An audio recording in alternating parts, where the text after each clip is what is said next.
Welcome back, Tarnished. I hope all of you are having an excellent day. And in this video, we are going to talk about how exactly you can find essentially unlimited smithing stones. Now, these are level 1 and level 2 stones, so they're not all you'll need throughout the game. But it's a very useful tool for leveling up your earlier game weapons, and it makes a huge difference. So anyway, these aren't necessarily unlimited, they do have to be purchased, but anyway, with that being said, that is all still well and good. Anyway guys, with that said, let's go ahead and talk about this. This is going to take us into Liurnia of the Lakes, and it's going to be a relatively tough journey. So I would highly recommend that you take your time, you pace yourself, you keep your eyes open for any sights of grace, and we'll pass a bunch of them on the way. And I would also highly recommend that you wait until morning to start your journey. Now, this also has a lot of areas of low visibility, so you want to make sure you have as much light and time as you possibly can. We're going to go ahead and start here at Agil Lake North, which is a very common sort of familiar location for early game players. We'll make our way up through the Gatefront ruins, all the way around here. We will pass Margit, and then we'll move into Liurnia of the Lakes. Upon doing so, we'll take a different route around, and then we are going to make our way all the way up here. Like I said, it's a long journey full of enemies to the Rea Lucaria Crystal Tunnel. Now, for this, I highly recommend that you have unlocked Torrent. Torrent is going to be incredibly useful for this guide, and you're going to want to skip a lot of this area to make sure that you make it to our destination safely. Anyway, with that being said, this is where we are going to end up, and I would also highly recommend that you have a blunt weapon, or a weapon that deals pierce damage. We are going to use the Morning Star. One of my favorite weapons in the game, at least so far, anyway. And this is where we're starting. This is the Gatefront area that's probably familiar to a lot of you. Anyway, let's go ahead and begin our journey. Feel free to follow along. I will be taking the whole path, just to illustrate more effectively what we are actually doing. So we're going to run past all of these baddies here, because we really don't need to fight them. And we're going to continue on our merry way. There's a troll up here, so make sure that you simply go around him. You can jump up here to the right, and then take a different route. Especially if you don't want to fight the troll. If you're still relatively early on, that's definitely understandable. I will say, however, that the crystal tunnel that we're going to is relatively tough. So it's still an area where you want to have a bit of experience and be a slightly higher level before you do this. Now we're going to go through Storm Hill.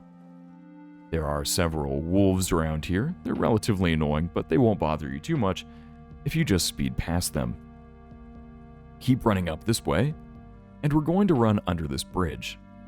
There's a dirt path right here. That is what we'll take, and you might get shot by a few arrows, but that's alright. Until we reach this more established road right here. You'll notice that there's a bridge up ahead, and it looks as though the bridge is destroyed. This is also the route to defeating Margit. But anyway, or not defeating, to skipping Margit. Pardon me, my bad. Now we will come to the edge here, and we'll take this route to the left. Make sure that you're being very careful, because it's very easy to fall off here. Keep going around this way, and go up this cliff face, then take a right. Now you'll make your way through this tunnel here. There are several wolves on this path, so make sure that you're watching the edge of the cliff, and also that you're aware of where the wolves are. You want to make sure that you simply outrun them and keep moving. Again, having a lot of daylight is very useful for this, and having a torch is also not a bad idea. Once again, be careful and take your path slowly, because there are a lot of enemies around here that can kind of annoy you and push you off the edge. Anyway, let's keep moving. We'll avoid the wolves. Ooh, some free runes. Let's pick those up. You don't have to do that necessarily, but anyway, I always like to. And then we will continue to make our way to Liurnia of the Lakes. Right here, you will notice that there is a site of grace. Feel free to pause here and rest up. Now we will continue. We'll go past the Church of Irith on our left, and we'll go down the path to the actual lake itself. So let's go ahead and make our way there right now. This path is relatively easy to miss. Just go to the left of the graveyard and make your way down the dirt path here, avoiding this deer. Now you'll see an opening, and up ahead we have an enemy encampment. We'll pause here for a second, so you can get your bearing if you need to, and then we will continue to go. We're going to skip past all of these enemies, and basically just ignore them. Then we will continue down this path. Again, feel free to sprint as much as you need to. There's another site of grace here, and this is the lake that we will be venturing into. I would again highly recommend that you do this during the daytime, just because it's easier to see and there's more visibility. Our general approach here is going to be entering the lake and crossing over to the right-hand side of it. Then we're going to follow this cliff face up around and eventually make our way to the Rea Lucaria Crystal Tunnel. It's a relatively long run, but it shouldn't be all that bad. So we're going to stick to a primarily northeast direction. There are a lot of enemies in this lake, most of which you can ignore. And here is the cliff face that I was talking about. We will continue to follow this north, just along the shore. You can venture on shore if you would like to. There are some enemies around here, which you do want to be aware of. There are also giant lobsters and other enemies. Think about. Now, there are a few sites of grace around this area if you want to stop to rest here. That's definitely understandable. But we're going to continue right along. Again, keep following the lakeshore and stick to this path. You will notice there is a boost right there if you'd like to go up onto the cliff face, but right now that's not what we're doing. We will still continue to move north along the edge of the lake, avoiding any enemies.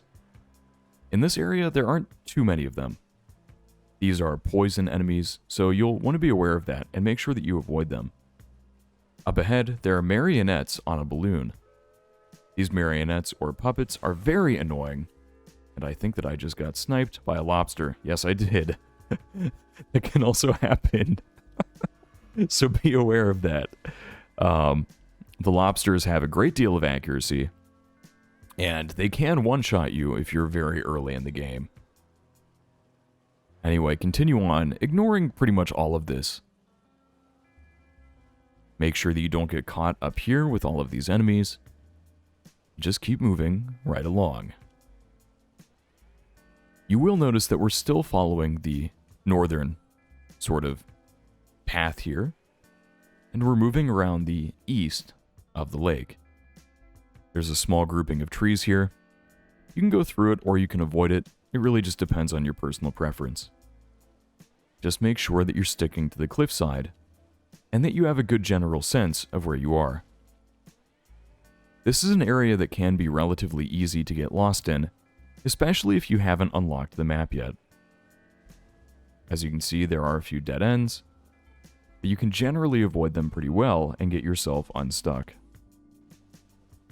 We're going to continue on, avoiding these poison enemies, because again, that isn't our goal right now. We are looking for something very specific. You can hear the enemies activating their poison. They're very annoying. And man, what a long journey this is. It's worth it though, once you find this valuable resource, and you can upgrade your weapons quite a lot more. We're going to run through this area here. There are a lot of enemies, so make sure that you avoid them.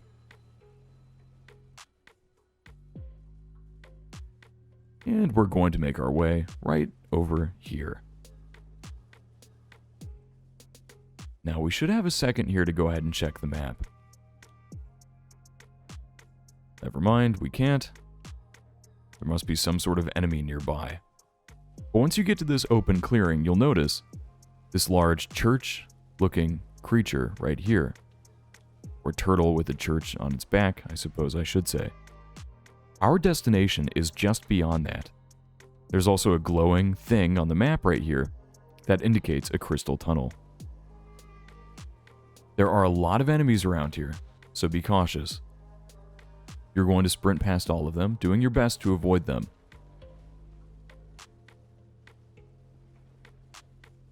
We'll take a right and get into a more covered area.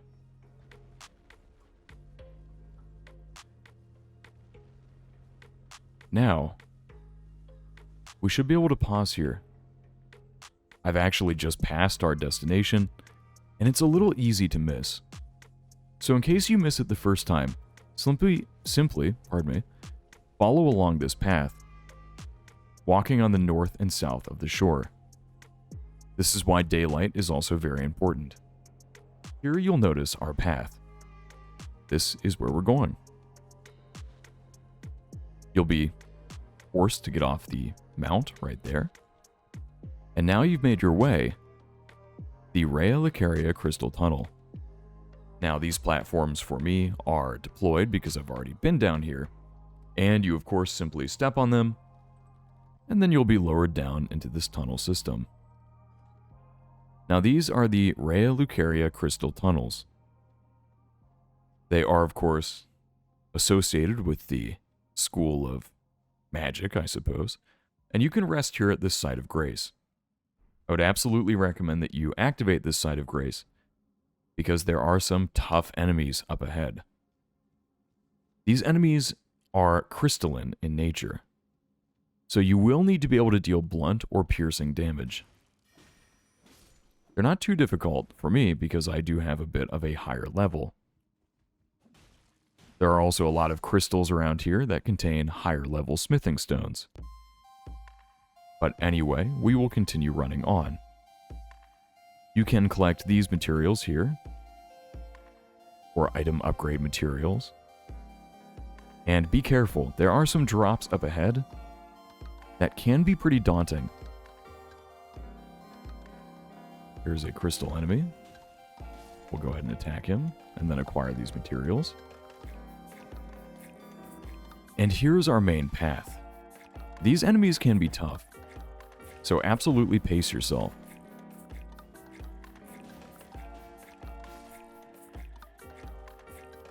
I'd like to heal as often as I can, and again, there's a drop off there, so make sure that you're aware of that.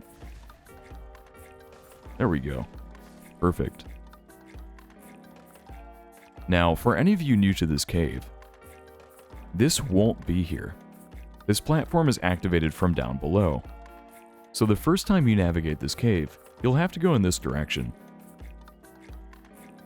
This direction does have some more enemies, so you'll want to be aware of that. Some of them are also pretty tough. You can see there are quite a few around here. We'll take this guy out, and then we'll continue to sneak around,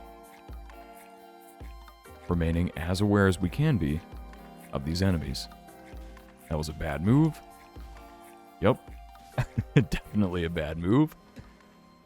You'll have to ignore my sometimes bad combat. Perfect. Oh, okay. Yep, and there are these wizard guys too. These guys are very annoying. And I highly recommend that you dodge their shots and then go for the backstab. There are also multiple of them. Be aware of this. And make sure that you're dodging them as best as you can. Their magic deals a lot of damage, so they should definitely be avoided. Case in point, I'm almost dead.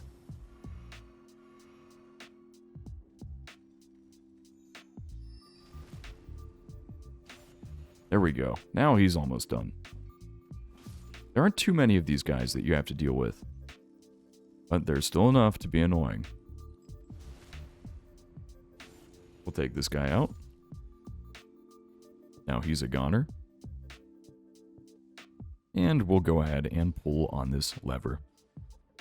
Now, I will say that you can relatively well run past all of these enemies, and there is a boss at the end of this. So, if you'd like to save all of your souls, or your flasks, rather, or your tears, whatever you want to call them, not souls, but anyway, you guys know what I mean. That's something you might want to do. Running past all of these enemies can be a valid strategy. Now, I will say that up ahead, there are a few marionettes or puppets. I would recommend that you run past these for now.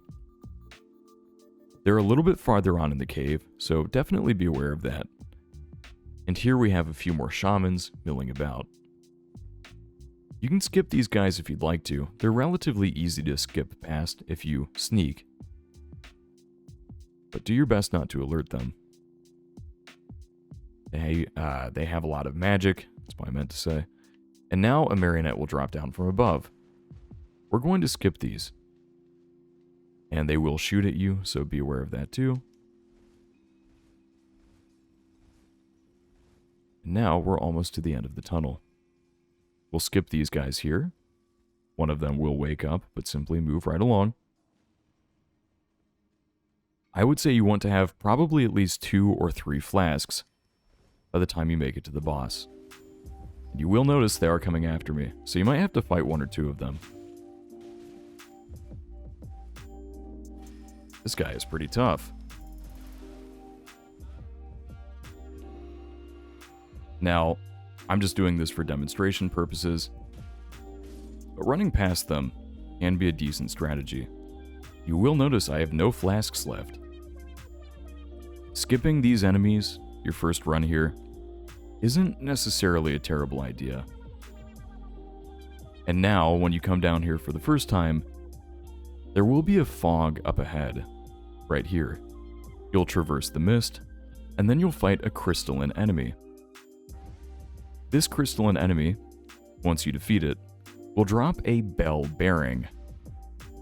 And then this bell bearing will be brought back to the twin maiden husks.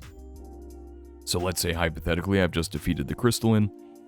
I would highly recommend going for backstabs and blocking, and also summoning a spirit to help you with the fight. The wolves are very, very useful.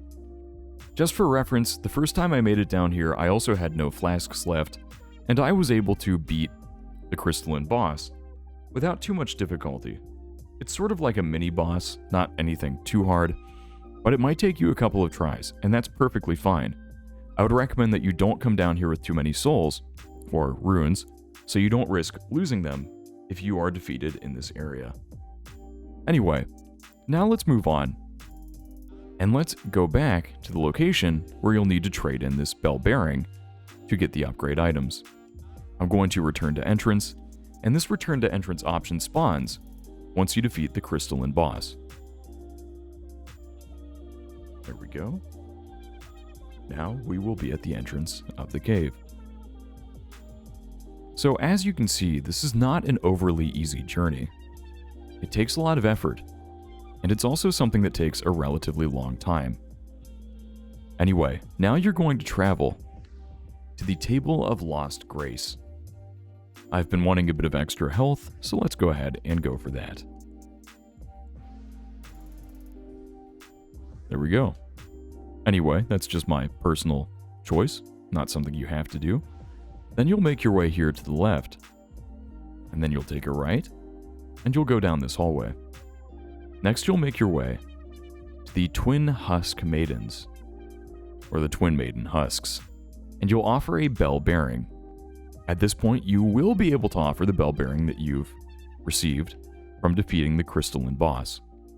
After that, you'll have an option to purchase an unlimited number of Smithing Stone 1 and Smithing Stone 2. These items are incredibly useful, and they will help you level up your early game weapons a ton. So very, very useful to have, and these certainly help out a lot. I will say that this guide is relatively difficult for those that aren't a higher level already.